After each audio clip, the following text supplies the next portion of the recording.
Добро утро! Това видео е по повод едно писмо, което получих от моя любим автор, Джоди Пико, и в което открих неща, с които съм и не съм съгласна. Затова ще ви прочета част от това писмо и след това ще обсъдим с какво съм и какво не съм съгласна. Не мога да не го споделя, тъй като то определено оказва влияние дори в България, защото съм срещала няколко видеа, които пропагандират същото. И така, започвам да чета част от писмото. Здравейте, приятели! Училищният район на окръг Монро в Тенеси забрани 574 книги от библиотеките, включително Лудият мед, която написах с Дженифър Фини Бойлан. Това е част от закона или за подходящата възраст материали. Закон в Тенеси, който е толкова неясен, че различните училищни райони нямат представа как да го тълкуват.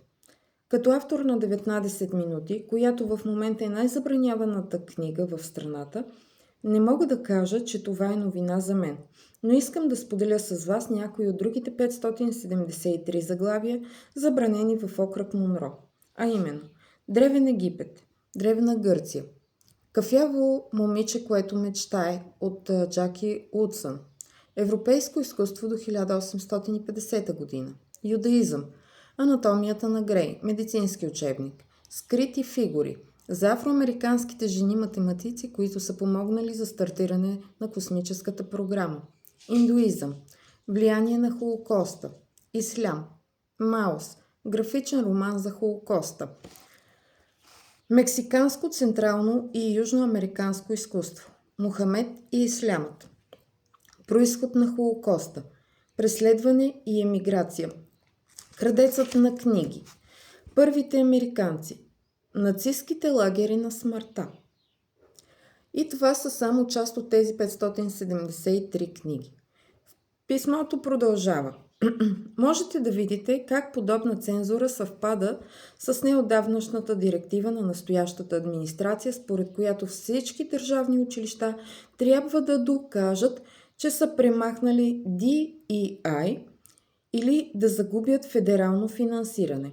Те се стремят да заличат приноса на жени, всеки, който не е християнин, както и действителни исторически събития, като робството и Холокоста.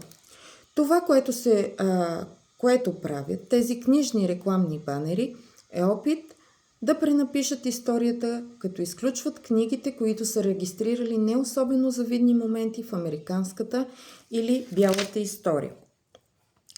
Това се случва в следните щати: Тенеси, Тексас, Флорида, Айова, Мисури, Юта, Южна Каролина, Вирджиния, Уисконсин, Мейн, Уайоминг, Аляска, Орегон, Джорджия, Айдахо, Северна Каролина, Мериленд, Пенсилвания, Ню Йорк и Кентъки.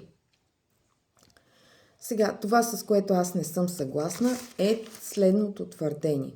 Това, което правят тези книжни рекламни банери, е да пренапишат историята, като изключват книгите, които са регистрирани не особено завидни моменти в американската или бялата история.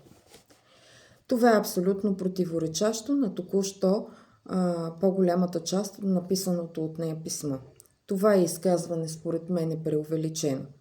Какво значи да се пренапише историята? Това значи абсолютен и пълен диктат.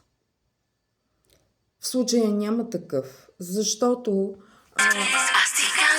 Извинете. Това говори за абсолютен диктат, което тя опровергава с това, че се изисква доказателство за премахването на тази литература. Т.е. това нещо не е наложено. След това казва, че този закон не всички училища знаят как да го тълкуват. Т.е. то е по преценка на самото училище, на самите преподаватели, всеки спрямо своите възгледи, което не нарушава по никакъв начин пренаписването на историята. Отделно от това, ако отворим картата на Съединените американски щати, ще забележим, че опорните точки в западна, централна и в западните, централните и източните части не са нарушени. В смисъл, това са щатите, които не са засегнати от тези забрани, са следните: Вашингтон, Калифорния, Невада, Аризона, Монтана, Колорадо, Ню Мексико, Северна и Южна Дакота и Небраска, Канзас, Оклахома, Минесота, Мисури, Арканзас, Луизиана, Илинойс, Мисисипи, Алабама, Индиана, Мичиган, Вермонт, Роуд Айланд, Масачузетс, Делауер. Което всъщност тези опорни точки наистина са от огромно значение за историята и културата на американците, на бялата, на черната раса, на каквато раса се сетите. Защо? Например, Луизиана. Луизиана е известна със своите плантации и робството. То няма как да бъде заличено, то е част от историята на Луизиана. Там такова нещо не е прието, там се помни. И отделно от това, населението там е многообразно. Има отделна креолска култура, френски, испански и афроамерикански местни традиции. Индиана. Индиана е кръстопътят на Америка, богата история, обхващаща местни култури, търговия с кожи и бум на индустриалния газ. Вермонт. Заселена от индианско население преди идването на европейците, действала е като независима република. Изразявани са, разбира се, там претенции за земя, оспорвани между заселниците и властите в Ню Йорк. Известен е с дърводобив, земеделие и мраморната кариера, както и с производството на кленов сироп. Канзас.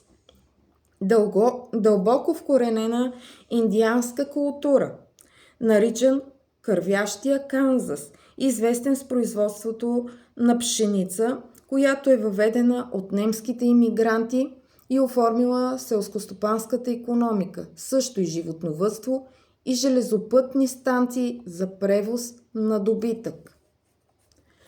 Абсолютно цялата история е запазена на местно ниво, като се оформят опорните точки за това и това са щати, които заемат по-голяма част от Централна Америка, и опорните точки в западна, т.е. границите, западната и източната част.